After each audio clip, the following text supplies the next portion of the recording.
श्री राधा रमणो जयति, जय गौर, श्री जगन्नाथ देवाय नमः। उड़ीसा में श्री जगन्नाथपुरी धाम अर्थात श्री पुरुषोत्तम क्षेत्र विख्यात है। श्री चैतन्य महाप्रभु ने एडी 1510 में संन्यास ग्रहण किया तथा उन्होंने 18 वर्ष श्री जगन्नाथपुरी में ही वास किया, गंभीरा में। ब्रिजरस तत्व को वही ठीक से समझ पाया है जिसने श्री चैतन्य महाप्रभु की लीला को समझा है। प्रियालाल जी और श्री राधा रमन जी हमारे इष्ट हैं, पर उनकी सेवा पद्धति, भजन, साध्य, साधन, निर्देश गौड़ीय हैं। जब मेरी दीक्षा भी हो रही थी तो महाराज श्री ने कहा कि मंजरी, हम लोग गौड़ीय हैं, हमारे इष्ट राधा रमन जी हैं, लेकिन हम महाप्रभु के रास्ते से होकर अगर हम ठाकुर जी को समझें तो it will be much easier for us to, these are parallel roads जो दोनों की दोनों हैं। तो हमारे जो साध्य, भजन और साधन जो हैं वो निर्देश गौड़ीय हैं, हमारी साधना पद्धति, इसीलिए हम लोग अपने आप को गौड़ीय कहते हैं।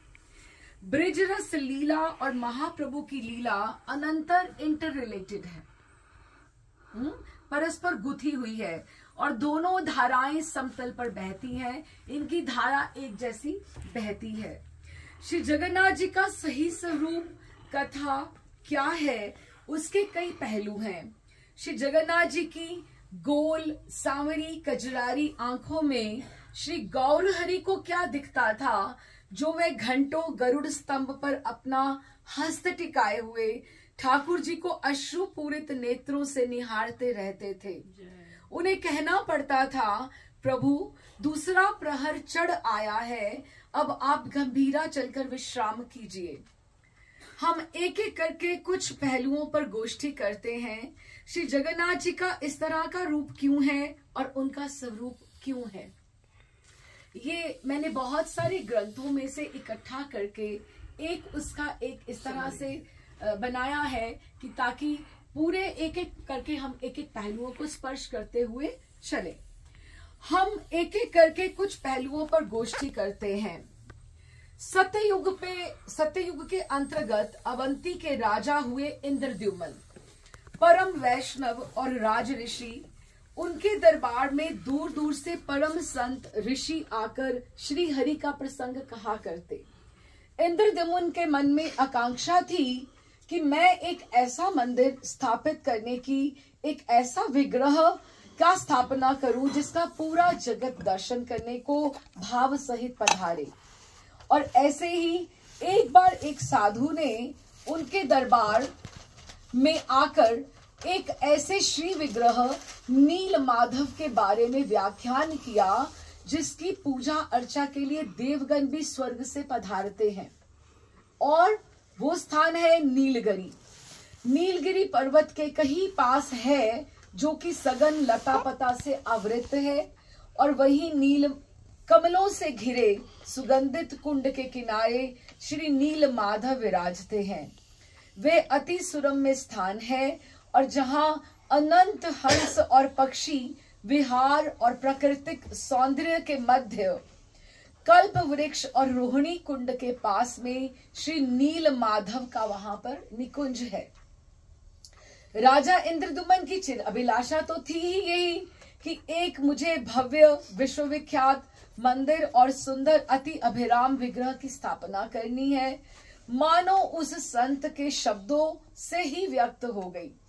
राजा ने तुरंत अपने सेनापति के भाई विद्यापति को इस विश्वसनीय कार्य के लिए अभियुक्त किया, और विद्यापति एक विद्वान ब्राह्मण था जो तुरंत राजा के इस कार्य के लिए पुरुषोत्तम क्षेत्र के खोज में निकला कि वो अब क्षेत्र कहाँ है। कई दिनों के निरंतर यात्रा और खोज के पश्चात भी विद्यापति के हाथ कुछ भी नहीं लगा। कटक होते हुए महानदी के साथ चलते हुए एक नीलगिरी के पर्वत के पास बसे कुछ घरों में उसे एक शबर जाति के अधिपति विश्ववसु के यहाँ आश्रय मिला। अभी तक विद्यापति अपने कार्य में अपने आप को असहाय अनुभव कर रहे थे। विश्ववसु की सपुत्री ललिता ने विद्यापति की उपयुक्त आवभगत की। विद्यापति ने अगले दिन देखा कि सूर्य उदय से पहले ही विश्ववसु स्नान करके घर से निकल जाते हैं और देर सायं तक घर में लौटते हैं। लेकिन जब वो लौटते हैं तो उनके वस्त्रों से बहुत दिव्य सुगंध प्रसारित होती है और उनके मुख की जो कांति है वो उनकी प्रसन्नता, कुछ रहस्य का परिचय देती है। विद्यापति ने अनुभव किया कि विश्ववसु की ये दिनचर्या प्रतिदिन की थी। उसने जब उसकी पुत्री ललिता जी से इसके विषय में जिज्ञासा की तो उसे तो कुछ भी इस बारे में ज्ञात नहीं था।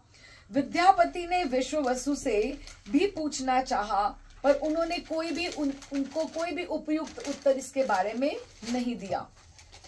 विद्यापति ने विश्ववसु से उसकी पुत्री से विवाह का प्रस्ताव रखा, जिसे वह सहर्ष मान गया। और विवाह के कुछ दिन के पश्चात विद्यापति ने अत्यंत आग्रहपूर्ण और स्नेह युक्त वचनों से अपने ससुर विश्ववसु से उसके यूं रोज सूर्य उदय से पहले जाने और साय वापस आने का कारण पूछा। तो विश्ववसु उसे निज बंधु मान के कि अब मेरा ये जमाता है, अब मुझे इसको बताने में कोई ऐसा दुविधा नहीं है। और वो उन्होंने बताया कि मैं एक विशेष विग्रह श्री नील माधव की अर्चना के लिए नित्य जाता हूँ।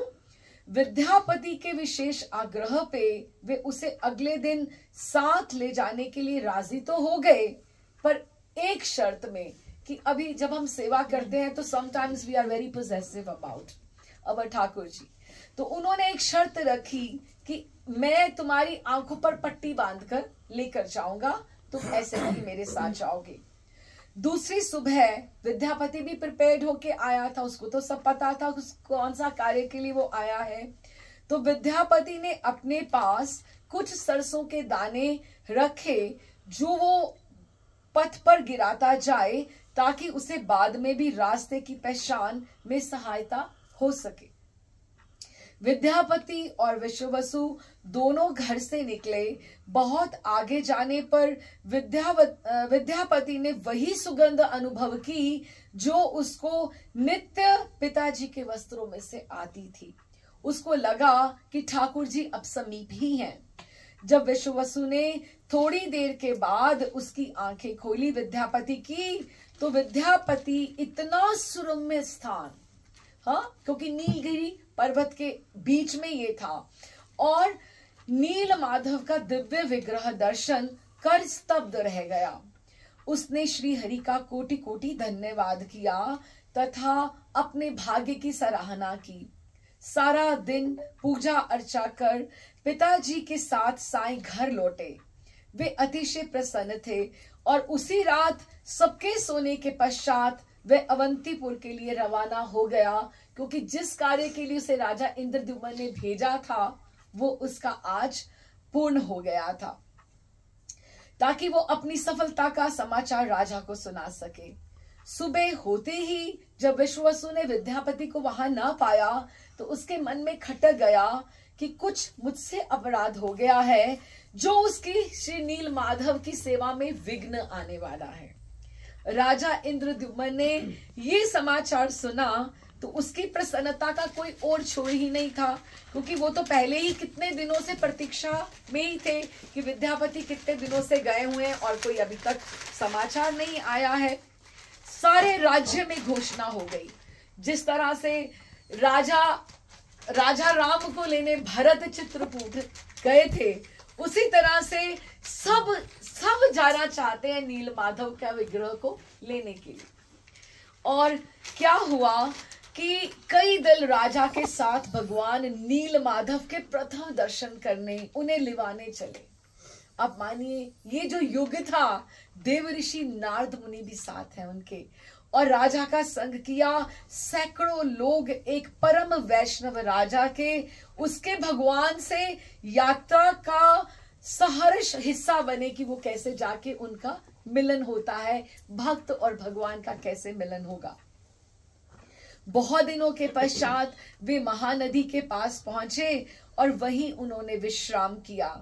अगले सुबह नीलगिरी में पर्वत के साथ साथ विद्यापति सबको सरसों के दाने जहां वो उगे हुए थे उन पौधों की सहायता से आगे आगे लेकर जाने लगा। विश्ववसु शब्र अधिपति विद्यापति के अनायास चले जाने से तो वो पहले ही शंकित था। उसने बराबर वो श्री नीलमाधव को अति भावपूर्ण प्रार्थना कर रहा था कि अगर मैंने आपकी एक मन प्राण से आपकी सेवा की है तो आप मुझे छोड़कर कहीं भी नहीं जाएंगे। अब ये देखिए, सबके ठाकुर अलग अलग होते हैं, ये भक्त और भगवान का संबंध रहता है। जब आप और 12 वर्ष आप किसी भी विग्रह की आप जब सेवा करते हैं वो आपकी सेवा सिद्ध हो जाती है, ठाकुर इसको स्वयं स्वीकार करते हैं।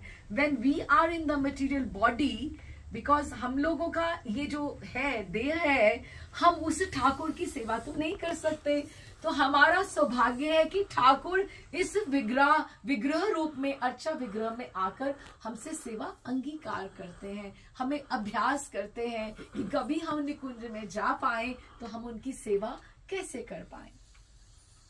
तो वो पहले ही शंकित था, तो उसको था कि ठाकुर जी आप मुझे कहीं भी छोड़कर नहीं जाएंगे। कुछ आगे और चलने के पश्चात विद्यापति जब राजा इंद्रद्युम्न, अब आप मेरे साथ सब विजुअलाइज करें, हम भी उस यात्रा का हिस्सा बनते हैं राजा इंद्रद्युम्न की, कि किस तरह से हुई कि वो जब विद्यापति उनको सरसों के दाने के साथ लेके चल रहे हैं तो कुछ समय के पश्चात उसको वही चिर परिचित सुगंध का अनुभव हुआ जो उसको पिताजी के साथ आया करती थी। बस उसने कहा बस, राजा को बोला, राजन हम ठाकुर के दर्शन से कुछ कदम की ही दूरी पर है। इंद्रद्युम्न की आप दशा, आप उसके भाव कैसे उमड़ कर आ रहे थे जो इतने दल को लेकर साथ में चल रहा है।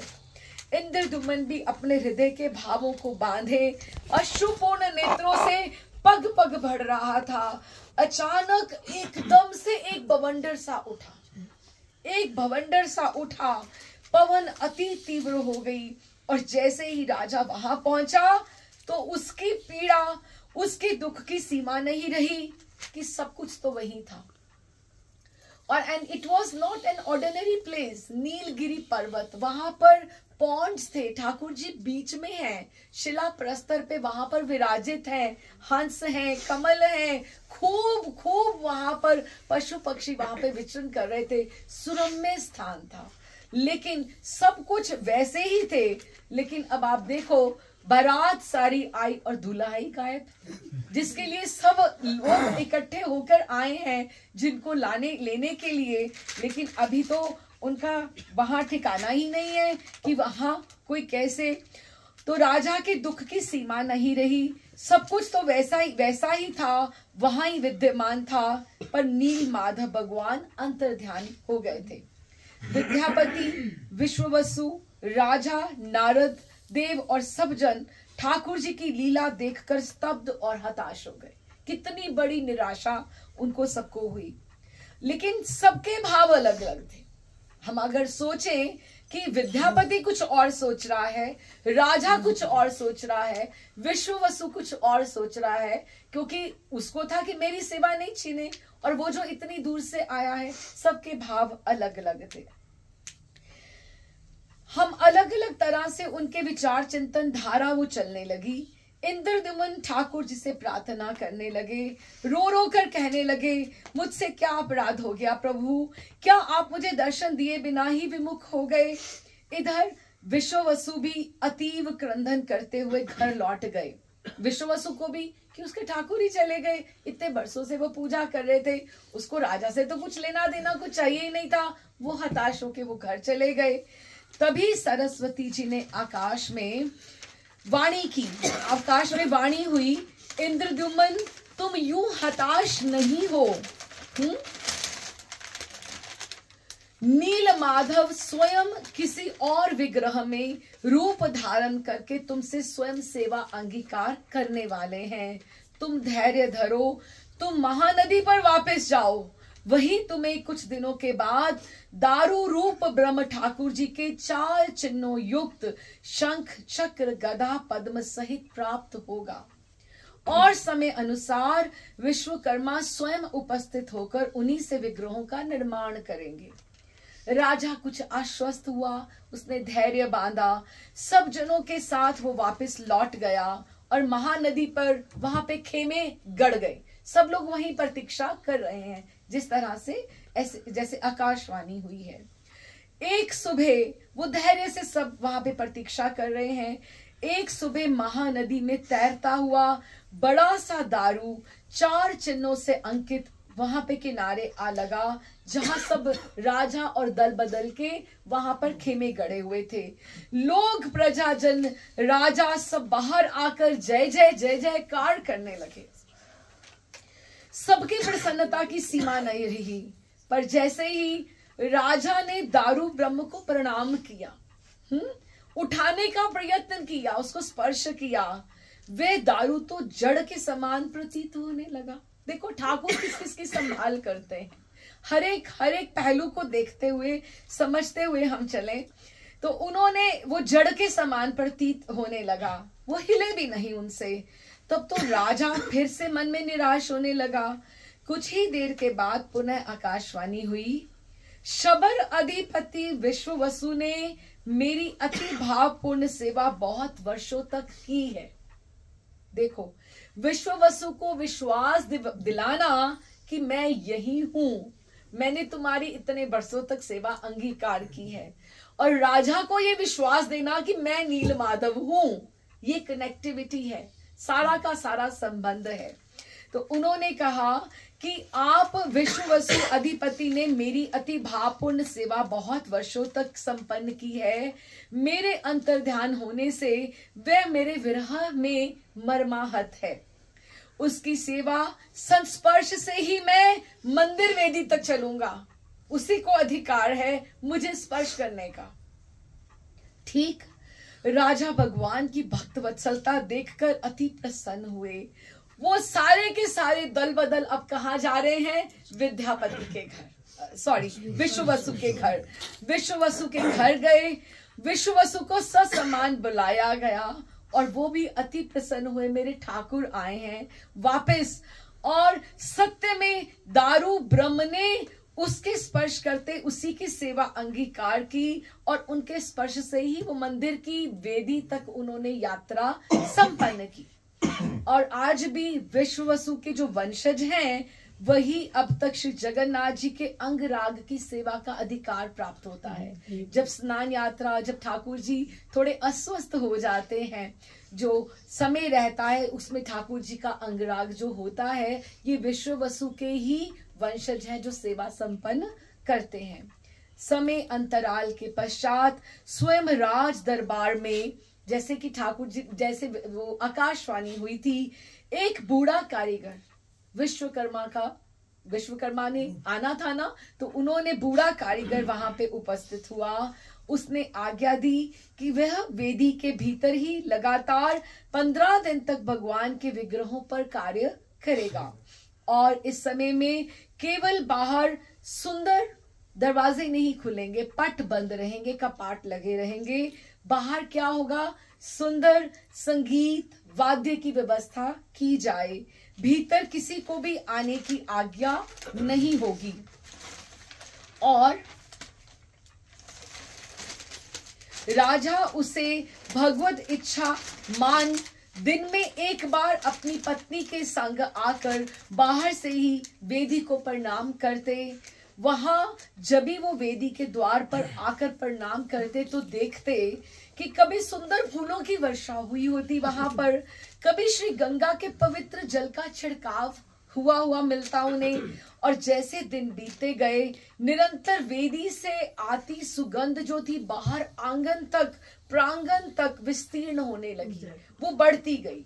7 दिनों के बाद जब राजा पत्नी संग बाहर से प्रणाम करने के लिए आए, तो भीतर वेदी से आज कोई आवाज नहीं आ रही थी।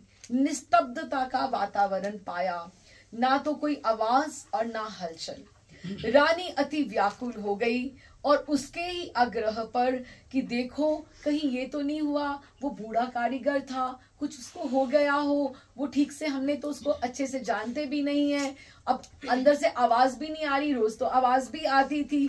तो वो रानी की व्याकुलता के कारण उसके ही आग्रह पर जब महावेदी के द्वार समय पूर्वक ही खोल दिए गए तो सबने श्री जगन्नाथ, बलराम और सुभद्रा के आधे अधूरे ऐसे रूप के ही दर्शन प्राप्त किए। बोल श्री जगन्नाथ भगवान की जय, बलराम सुभद्रा रानी की जय। और वह बूढ़ा कारीगर भी वहां से अंतर्ध्यान हो चुका था।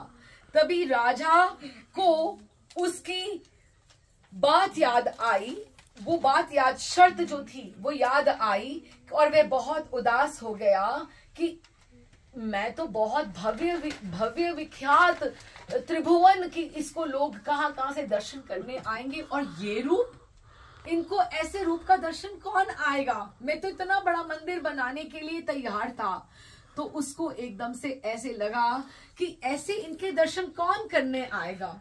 राजा ने इंद्रद्युम्न के स्वप्न में रात को ठाकुर जी आए और किस रूप में आए, नील माधव के रूप में, नील माधव के रूप में आए और उन्होंने बताया राजा हम इसी रूप से, ठाकुर जी ने स्वयं बताया हम इसी रूप से विश्व में पूजित होना चाहते हैं। ये स्वरूप ठाकुर जी का करुणामय स्वरूप है। श्री कृष्ण का जो रसिक शेखर, माखन चोरी लीला करने वाला, माधुर्य, वो जो रूप है वो तो पूरे जगत में विख्यात है। लेकिन इस करुणामय निज स्वरूप में भगवान भक्तों पर विशेष करुणा करने पधारे हैं। ये स्वरूप श्री जगन्नाथ जी का जो है ये अति अंतरंग है, ये हर कोई इसकी बात नहीं समझ सकता। जिसपे महाप्रभु गौर महाप्रभु की कृपा हो, करुणा हो, वही इस रूप को समझ पाए। लेकिन अब इसकी क्या गाथा है, ऐसा ये क्यों है, ये अब दूसरा पहलू है। अब हम उसकी ओर चलते हैं। यूं तो वृंदावन के श्री कृष्ण जो है एक पग भी वृंदावन के बाहर नहीं जाते हैं। अब हम वृंदावन की ओर चलते हैं क्योंकि हमने इधर का रास्ता तय कर लिया पुरी का, है ना, और यहाँ पे हमने इधर का रास्ता तय करना है अब, और आपस में उनका सामंजस्य बिठाना है कि दोनों धाराएं कैसे मिलती हैं। यूं तो वृंदावन के श्री कृष्ण एक पग भी वृंदावन के बाहर नहीं जाते, पर विरहा रस आस्वादन करने और कराने के लिए ठाकुर लीला प्रसंगवश अपनी कर्म भूमि मथुरा और द्वारिका गए। श्री कृष्ण के मथुरा गमन के पश्चात यशोदा मैया, ब्रिजवासी सखा, राधा रानी एवं गोपियों के विरह के विषय में तो उल्लेख मिलता है, पर ठाकुर का विरह जो ब्रिज के प्रति रहा उसे सदैव छिपा के रखा गया।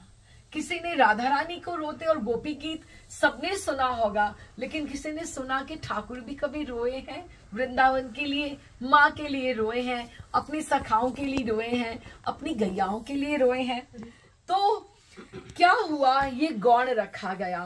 प्रिया जी का विरह श्रीमद् भागवतम में भ्रमर गीत में आता है, बहुत उभर कर आया है प्रिया जी का विरह जो है। और श्री चैतन्य महाप्रभु तो गौर कांति धारण करके स्वयं कृष्ण होने पर भी श्री राधा रानी के विरह रस का वहिंगम रूप का दिग्दर्शन करने जगत में पधारे।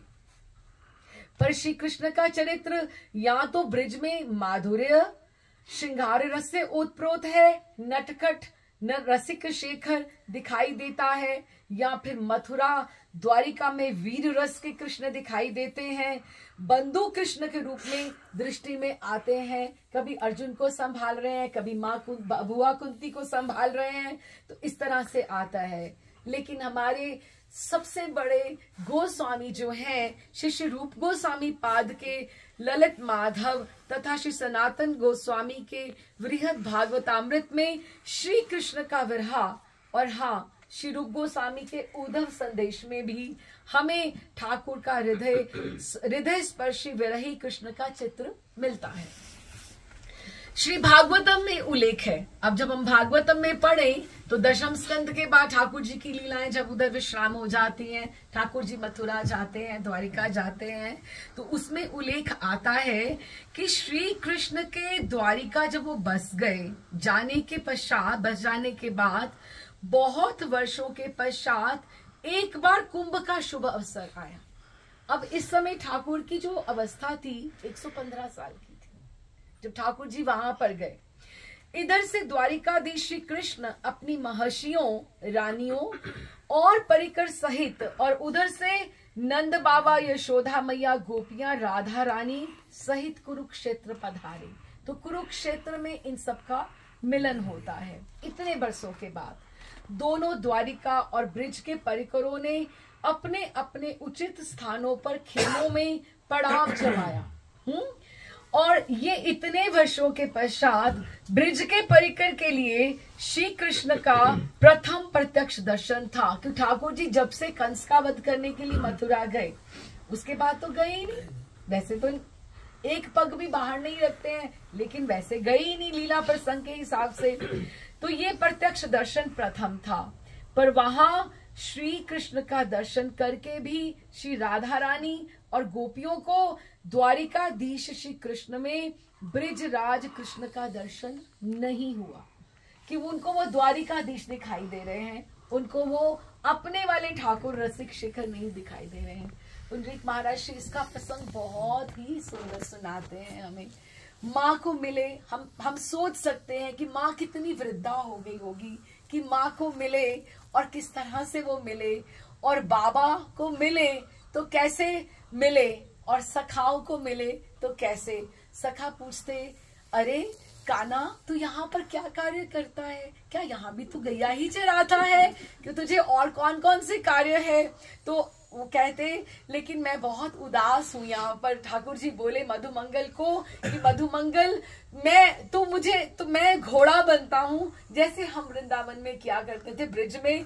तुम मेरे यहाँ पर जब तुम बैठते थे तो मुझे अपने पाँव से ऐसे ठोक ठोक के कहते थे, कृष्णा इधर चल, इधर चल। तो मैं उधर चलता था तो मुझे कितना अच्छा लगता था। और जब भी माँ के पास बैठे तो जैसे एक बच्चा होता है, एक तो होता है बैठना और एक होता है लदी जाना ऐसे। तो ठाकुर ऐसे माँ के साथ ऐसे बैठे जैसे उनकी गोदी में, उनके कंधे पे उसमें लटक ही गए जैसे। बिल्कुल माँ रोहिणी भी देखे, देवकी भी देखे कि कुछ ना कुछ तो फर्क है मेरे स्नेह में और यशोदा को, जैसे ठाकुर उनको मिल रहे हैं। क्योंकि वृंदावन की जो सुगंध है वो तो अलग ही है। वो वृंदावन के तो रसिक जन ही जान सकते हैं।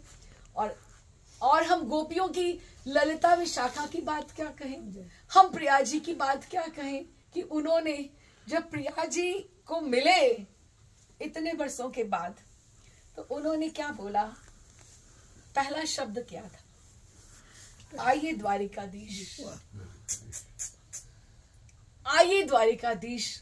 कहा तो ठाकुर इतने अपने श्याम सुंदर, माधव, राधा रमण, हाँ वृंदावन के राधा गोविंद देव, राधा मदन मोहन, गोपीनाथ, और कहा द्वारिकाधीश।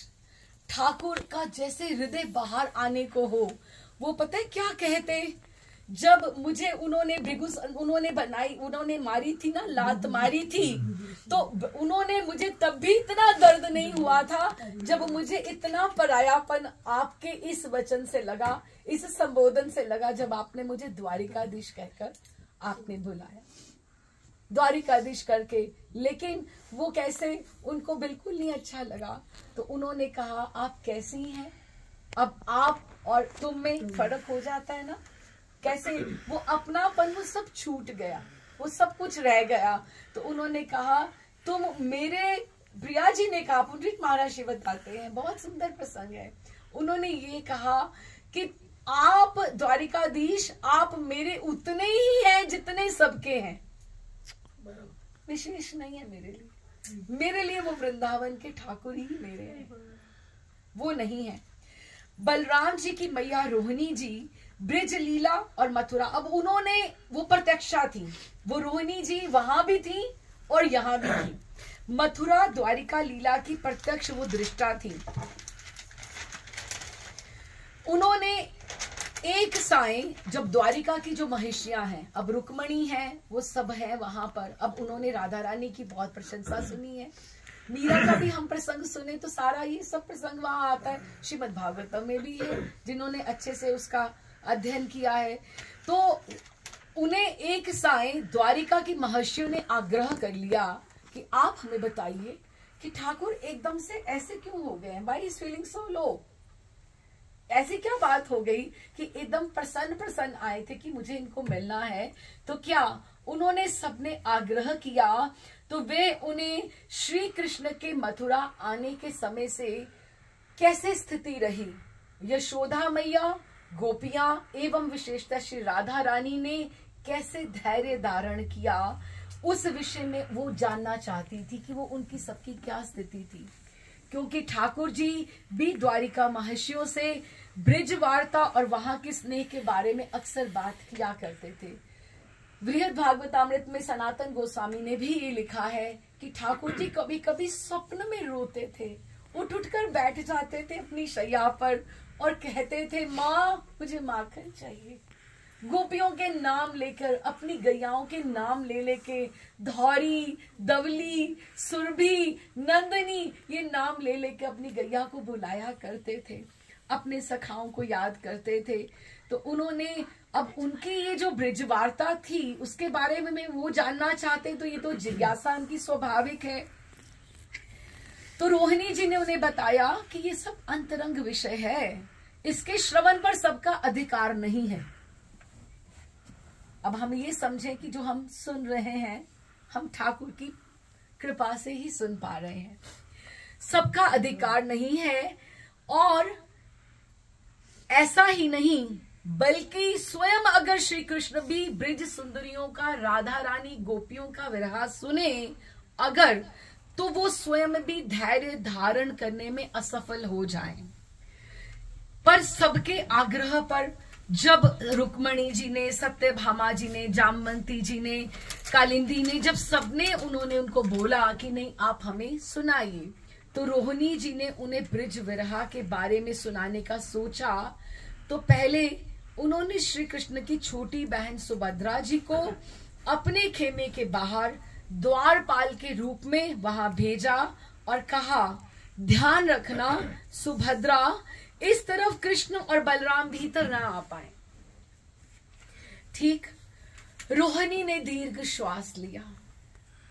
पुरानी ब्रिज की बातें सुनाने में उनको एकदम से मन भर रहा था, उनका हृदय में एकदम से विरह की भावना आ रही थी। तो लंबा दीर्घ श्वास लिया और सबको ब्रिज विरह, हम थोड़ा थोड़ा स्पर्श करते हुए चल रहे हैं, है तो प्रसंग ये बहुत बड़े प्रसंग हैं। ब्रिज विरह तत्व, उसका ब्रिज तत्व क्या है, रस क्या है, यशोदा मैया, नंद बाबा, सखा, गैया, पशु पक्षी। पशु पक्षियों की क्या हालत होती थी जब ठाकुर जी गैया चराने जाते थे ना वन में, तो वो सुबह उड़ के नंद भवन से वहां जाते थे और वहां से उनके साथ वापस आते थे। अगले दिन वो जाते थे, फिर वो संध्या में वापस आते थे। सारे जो पेड़ वहां पर थे, वहीं पर वो आवास स्थान था उनका, सब पशु पक्षियों का वहीं पर रहा करते थे। लेकिन जब अक्रूर ले गया तो वो पशु पक्षी, वो पक्षी भी और वहां जो पशु भी थे, वो वन में नहीं कभी गए, वो वहीं पर रहे कि माँ को तो मिलने आएंगे ना, हम वन में कहाँ डोलेंगे। वो वन में तो ठाकुर जी नहीं मिले, लेकिन अक्रूर के रथ की वो प्रतीक्षा करते थे कि कभी तो वो ठाकुर हमारे आएंगे। तो पशु पक्षी, श्री गोपियां, राधा रानी का विरह धीरे धीरे उन्होंने सुनाना प्रारंभ किया। अब क्या है, हम स्थिति सोचें, रोहिणी मैया सुना रही हैं सब सखियों, सब महर्षियों को, और सुभद्रा जी द्वारपाल के रूप में है और ठाकुर जी को भीतर नहीं आने देना। उन्होंने बताया कि वृंदावन में जो ठाकुर के जो विरह में, वृंदावन में ठाकुर के विरह में सब जड़ चेतन क्षीण हो गया था। जब ठाकुर जी वृंदावन से चले गए तो सब क्षीण हो गया, केवल और केवल यमुना जी ही थी जो पल पल बढ़ने लगी। क्यों? क्योंकि उसमें सबकी अश्रुओं की धारा मिलती जाती थी। जो जाता था यमुना जी के घाट पर बैठ के हमारी गगरी भरवा दो, हमारी घड़े उठवा दो।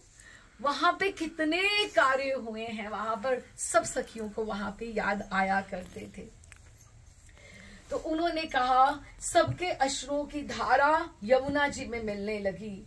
रोहिणी जी की कथा रस धारा अपने धीरे धीरे धीरे धीरे परम शिखर पर चल रही थी जब श्री कृष्ण बलराम मां को मिलने उनकी खेमे की तरफ आ निकले। उनके साथ उनके सुदर्शन भी थे।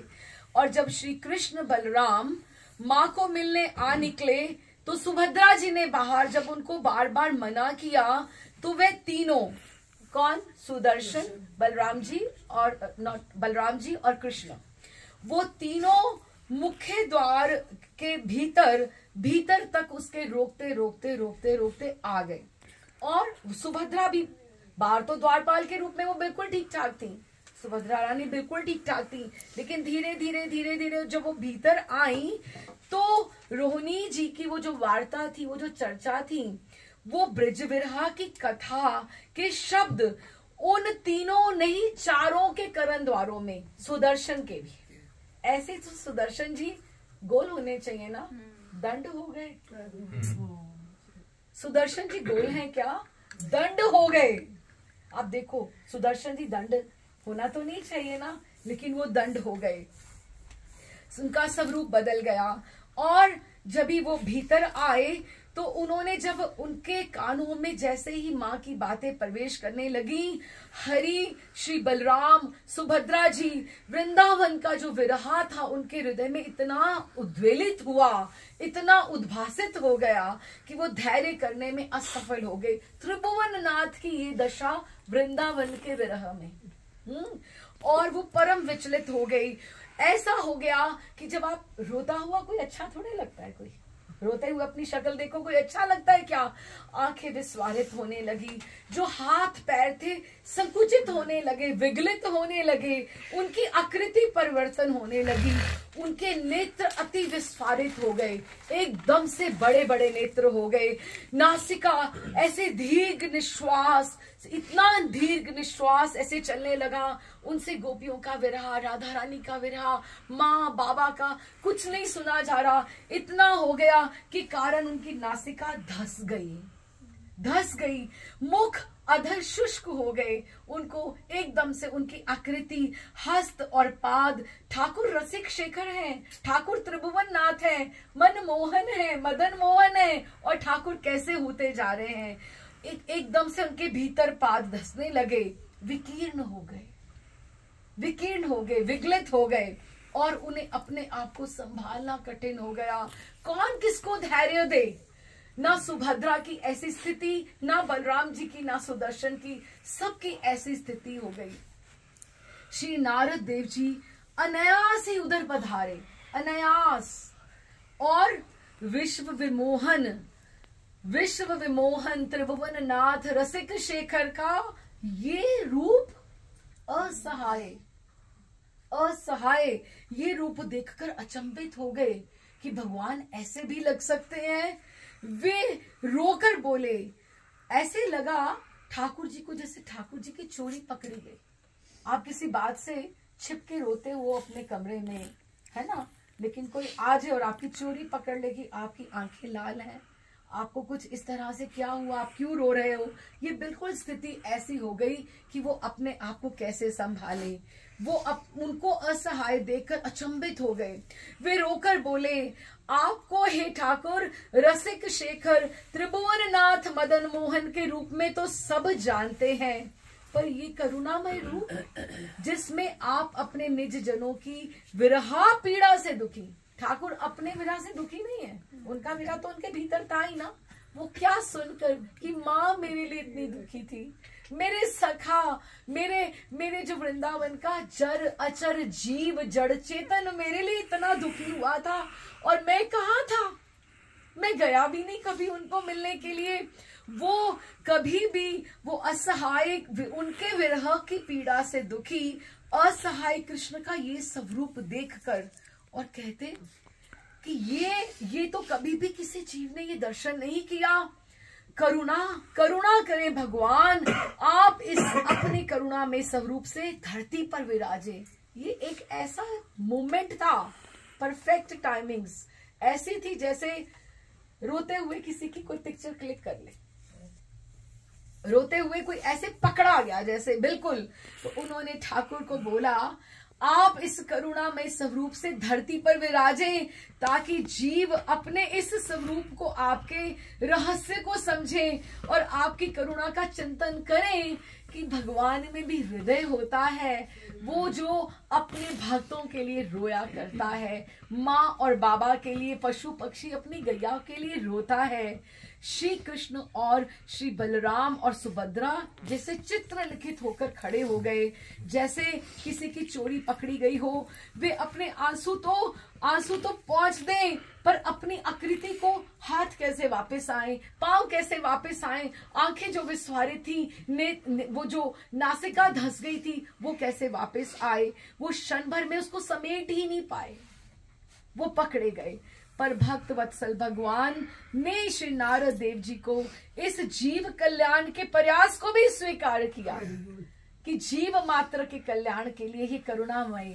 कोई ढूंढो, बीसियों लोग क्या, सैकड़ों लोग क्या, करोड़ों लोग दर्शन के लिए जगन्नाथ जी जाते हैं, लेकिन उनका ये करुणामय जो स्वरूप है, क्यों है?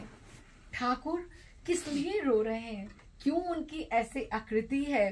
तो फिर ये भक्त वत्सल भगवान ने श्री नारद देव जी के इस जीव कल्याण के प्रयास को स्वीकार किया और कहा कि हम तीनों और हमारा सुदर्शन इसी रूप से जगन्नाथ, बलभद्र तथा सुभद्रा के रूप में नीलाचल में अनंत युगों तक वास करेंगे तथा ये विग्रह विश्व भर में विख्यात होगा।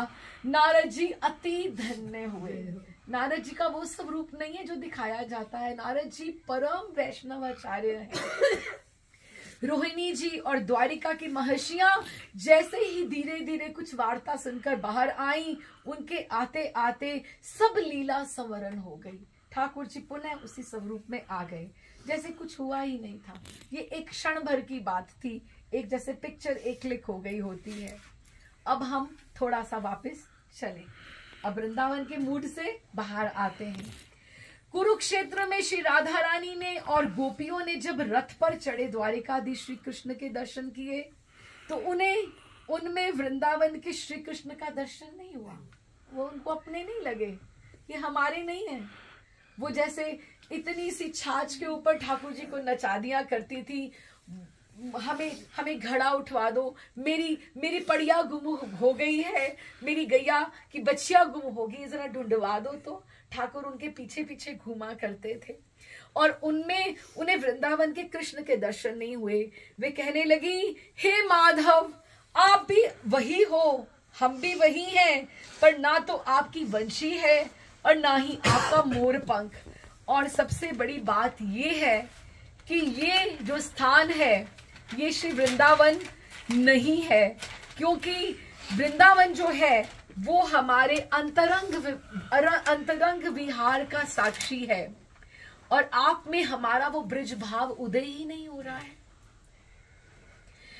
तो श्री राधा रानी ने मन ही मन व्याकुल होकर ठाकुर का रथ जो था उसको मन ही मन से अपने भाव की रज्जू से, भाव की रस्सी से उसको वो खींचने लगी। भाव उनमें ऐसा प्रिया जी में आ गया कि उन्होंने भाव सब लीलाओं को गुथ के, ऐसे ही रथ यात्रा नहीं होती है, अपनी लीलाएं कोई सब लीलाओं को गूंथ के उसकी रस्सी बनाई भावों की और भाव से वो खींचने लगी। बल्कि ये चाहती थी वो द्वारिकाधीश को अपने वृंदावन वो ले जाए। हाँ, मानो उन्हें अपनी विहार स्थली श्री वृंदावन धाम ही ले जाना चाहती थी। और ठाकुर जी भी अपने विरह रस में ऐसे खड़े हैं, ठाकुर खड़े हैं, ऐसे खड़े हैं ठाकुर, ऐसे विरह रस में पगे, वो भी विरह में ही है। अपनी कर्म श्रृंखलाओं से बंधे। ठाकुर जी को बेड़ियां पड़ी हुई हैं, मुझे द्वारिका संभालनी है, मुझे ये कार्य करना है। वो अपनी कर्म श्रृंखलाओं से बंधे हुए खींचते हुआ स्वीकार करने लगे कि मुझे खींचो, मुझे खींचो, मुझे भी वृंदावन जाना है। और क्योंकि हृदय से तो वो स्वयं भी वृंदावन जाना चाहते हैं, यही से भूमिका बनती है इस स्वरूप की। जो राजा इंद्रद्युम्न को भगवान ने इंगित किया। अभी हम ये जो लूज थ्रेड्स हैं सारे के सारे, अब उसको हम कंपाइल करें, जोड़ें, तो राजा इंद्रद्युम्न को भगवान ने इंगित किया कि हम इसी रूप से नारद देव जी के आग्रह पे हम इसी रूप में कलयुग में अवतरित होना चाहते थे। इसमें तुम्हारी पत्नी का कोई दोष नहीं है, जिन्होंने अधीर होकर समय पूर्व ही महावेदी के द्वार खुलवा दिए। इंद्रद्युम्न ने जय जयकार प्रसन्न होकर मंदिर निर्माण के लिए राजकोष खोल दिए। उदार मन से इतना बड़ा मंदिर जगन्नाथ जी का, क्या वैभव, उदार मन से खोल दिए और बहुत दान किया। नीलाचल, अब देखिए थोड़ी थोड़ी बातें हैं, हम उसको सुलझाते चलें, बस एक ही पन्ना बाकी है। नीलाचल जो क्षेत्र है वो प्रतिनिधित्व करता है, वो रिप्रेजेंट करता है द्वारिकापुरी जो मंदिर है, ठीक है। और वर्ष में एक बार प्रथा है, रथ यात्रा जब होती है, जब रथ में आरूढ़ भगवान 15 दिन तक गुंडीचा मंदिर पधारते हैं। गुंडीचा जो वन है, अभी तो वो भवन जैसा बन गया है, पहले ऐसा ग्रंथों में उल्लेख उसका नहीं आता है। गुंडीचा भी वन जैसा ही था, क्योंकि उसमें वृंदावन का भाव था, वृंदावन का मूड था उसमें, वृंदावन जैसे। अब जब ठाकुर जी वहां भी रहते हैं, अब ये भी देखो सेवा में अंतर आ जाता है। वहां पे तो भोग लगते हैं, कितने कितने भोग लगते हैं वहां पर जगन्नाथ जी में, लेकिन गुंडीचा वन में, गुंडीचा में जब भोग लगते हैं वहां माखन मिश्री का भोग लगता है। वृंदावन की रीति नीति होती है, वृंदावन की गोपियों की रासलीला ये सब हुआ करती हैं। नाट्य जगह जगह से लोग प्रस्तुत करने आते हैं वहां पर, जब ठाकुर से वहां पधारते हैं। तो गुंडीचा वन प्रतिनिधित्व करता है वृंदावन धाम का। महाप्रभु स्वयं प्रत्येक वर्ष रथ यात्रा के समय अपने निज परिकर के साथ गुंडीचा का मार्जन करते, क्योंकि राधा भाव का, राधा कृष्ण का मिलित अवतार है, वो गुंडीचा का मार्जन स्वयं करते। क्यों? क्योंकि ठाकुर कितने वर्षों के बाद वृंदावन पधारने वाले हैं, तो उस भाव से करते। नरेंद्र सरोवर जलाते, घड़े भर भर कर लेकर आते और ठाकुर जी को सब बताते, देखो हमने इतनी धूल मिट्टी इकट्ठी करी है, जितनी धूल मिट्टी ज्यादा है उतनी महिमा। सोहनी सेवा की यही तो महिमा, मार्जन की यही तो महिमा है। भजन साधन आप जितना भी कर लो, लेकिन जो भक्ति है वो तो सेवा ही है ना। तो वो क्या करते हैं, महाप्रभु स्वयं प्रत्येक वर्ष रथ यात्रा के समय अपने परिकर के साथ अद्वैताचार्य भी, नित्यानंद जी भी, सब स्वरूप दामोदर राय, रामानंद, काशी मिश्र, वक्रेश्वर पंडित, सारे लोग, सनातन गोस्वामी पाद, रूप गोस्वामी पाद, सब लोग वहां हुआ करते थे और गुंडीचा मार्जन करते और उसका श्रृंगार करते। किस भाव से कि श्री कृष्ण आ रहे हैं, हमारे मिलन के लिए आ रहे हैं। पर कौन से कृष्ण? विरही कृष्ण आ रहे हैं, बहुत उदास हैं, हमने उनको बहुत प्रसन्न रखना है। यहाँ पर बहुत अंतराल के पश्चात पधार रहे हैं, इसीलिए इस रथ यात्रा का ये अंतरंग महत्व, यही रथ यात्रा है। जो भक्त द्वारिकाधीश, अब देखो ठाकुर जाना चाहते हैं, द्वारिकाधीश विरही कृष्ण को उनके रथ को अपनी भाव रज्जु के साथ, अब आप ये समझिए, ये महर्षि ने हमें ये सब समझाई है, ये सब बातें। विरही कृष्ण को, द्वारिकाधीश को जो भक्त अपने भाव की रस्सी के साथ बांध कर, खींच कर मंदिर से, क्योंकि वो द्वारिका है, ये गुंडीचा वन है, गुंडीचा वन की ओर लेकर जाते हैं, वो भगवान के नित्य पार्षद होते हैं, क्योंकि वो निज कार्य में उनकी सहायता करते हैं। क्यों? क्योंकि कितने करुणामय हैं श्री कृष्ण कि आप देखो, जैसे कोई अपने घर जाना चाहता है लेकिन रास्ता भूल गया, इतना रो रो के थक गया है, उसको अपने घर का रास्ता ही नहीं पता लग रहा, यूं खड़ा है। ये विरही कृष्ण है, ये करुणा में कृष्ण है। जैसे वो घर जाना चाहते हैं, लेकिन इतने विरह में अश्रुपूरित हैं, वो इतने अश्रुपूरित हैं, भावयुक्त हैं कि स्वयं चल भी नहीं पा रहे हैं, असहाय हैं। और जो जो भक्त उनके रथ की रज्जू को खींच खींच कर उन्हें उनके घर तक पहुंचा आता है, उसके वो कितना आभारी होते हैं। आप रो रो के थक जाओ और आपको कोई हाथ पकड़ के आपके घर तक पहुंचा आए, तो आप कहोगे ना, उसका धन्यवाद तो मानोगे ना। तो ठाकुर जी रथ यात्रा में रथ खींचने वाले के सबके आभारी होते कि तुमने मुझे मेरे घर पहुंचा दिया, तो उसको वो आभार मानते हैं। जो उन्हें अपने निजी जनों तक, देखो द्वारिका वाले निजी नहीं है, वो निजी हैं, निजी जनों तक, अपने वृंदावन तक उनको जो पहुंचा आते हैं, क्योंकि ठाकुर वृंदावन में मन से रहना चाहते हैं और उसके वो जीवन भर ऋणी हो जाते हैं। सोचते हैं हम इन्हें क्या दे दे। महाप्रभु का अपने परिकर के साथ वो जब एक एक टोली जब बड़े बड़े मृदंग, द्वैताचार्य की एक टोली, नित्यानंद प्रभु की एक टोली और कितनी कितनी टोलियां बना करती थी, जब परिकर के साथ रथ के आगे नृत्य जब करते थे, वो भी इस बात का द्योतक है, ये उद्घोष करता है। क्योंकि महाप्रभु के रथ के समक्ष वो किस भाव से नृत्य करते थे? राधा भाव से, कि आज हम द्वारिकाधीश को गुंडीचा लेकर जा रहे हैं, हम वृंदावन लेकर जा रहे हैं, ठाकुर आज अपने निज घर पधार रहे हैं। राजा प्रताप रुद्र ने भी इसी प्रसंग संबंधित श्लोक गाकर, गोपी गीत का उन्होंने श्लोक गा गाकर महाप्रभु के राधा भाव में एकाकार कर उनकी अनंत कृपा प्राप्त की। चैतन्य चरितामृत में हमने ये सब पढ़ा है कि कैसे राजा प्रताप रुद्र ने वहां पे की उनकी कृपा प्राप्त। श्री चैतन्य महाप्रभु से यही प्रार्थना है, करबद्ध एवं नतमस्तक होते हुए, कि हमें भी ऐसा भाव मिले, ऐसा भाव मिले, हमें भी श्री जगन्नाथ के उस विरही करुणा में स्वरूप का दर्शन जब हम करें तो हम उसको, और देखो ऐसे नहीं दर्शन करा ठाकुर जी का, जगन्नाथपुरी जाओ तो सूखा सूखा दर्शन मत करो, खुद भी वृंदावन का स्मरण कराओ और उनको यमुना जी का स्मरण कराओ, तो फिर आप उनके अंतरंग हो जाओगे। ये हमारे गोस्वामियों ने ग्रंथों में सब उल्लेख किया है इस तरह से।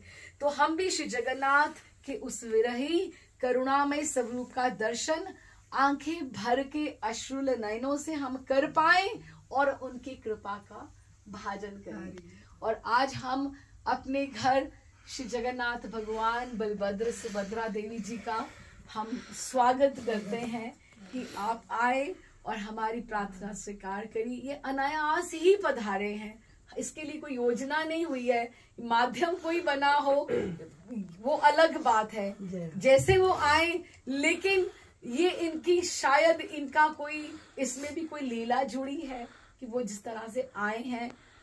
And to be very honest, I was not aware at all, मुझे कुछ नहीं पता था कि ठाकुर जी ऐसे पधारे, बिल्कुल नहीं मुझे था।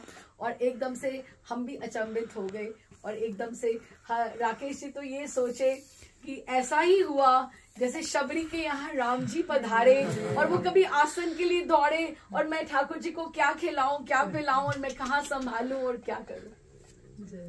हमारी ऐसी स्थिति हो, ठाकुर जी हमें भी क्षमता दे, सामर्थ्य दे कि हम उनकी सेवा करें और हम भी, वो भी हमसे सेवा अंगीकार हमारी करें। श्री राधा रमणाय समर्पणम। बोल श्री जगन्नाथ बलभद्र सुभद्रा देवी की जय जय जय। अंजलि माता जी की जय। नो जगन्नाथ भगवान की जय।